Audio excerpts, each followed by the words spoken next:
આજના દિવસે જે ગોંડલ ગણેશનો કેસ રાજુભાઈ સોલંકીના સુપુત્રનું અપહરણ થયેલ હતું તે બાબતે યુટ્યુબના માધ્યમથી બે વ્યક્તિઓ દ્વારા અલગ અલગ ખોટી જાહેરાત કરવામાં આવેલ છે કે જૂનાગઢના રાજુભાઈ સોલંકીના ધર્મપત્ની એટલે કે હંસાબેન રાજુભાઈ સોલંકી ગોંડલ જઈ અને જયરાજસિંહ પાસે 2 કરોડ રૂપિયામાં સમાધાન કરેલ છે તે તદ્દન વાત ખોટી છે અને આવી ખોટી અફવાઓ ફેલાવવાનું જે કોઈ વ્યક્તિઓ કરો છો એ બંધ કરી દેજો.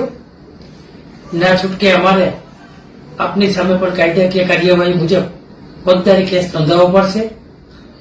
અમારા અનુજાતિ સમાજ હંમેશા અમારી સાથે છે અને આવતા સમયમાં પણ સાથે છે, પરંતુ આ લડાઈ છે એ કાયદાકીય છે. એટલે અનુજાતિ સમાજ ક્યાંક ને ક્યાંક રોડ ઉપર અમે દેખાવ નથી કરતા. એનો મતલબ એવો નથી કે તમે કોઈ પણ વ્યક્તિ યુટ્યુબરો આપના મન થાય તેવું નિવેદનો આપો. આપે કોઈ સબૂતી કરી કે આપની પાસે હંસાબેન ક્યારે જયરાજસિંહ ને મળવા ગયા? અમારા જિલ્લાના પ્રમુખ રાજુભાઈ સોલંકીના ઘરના ક્યારે જયરાજને મળ્યા નથી?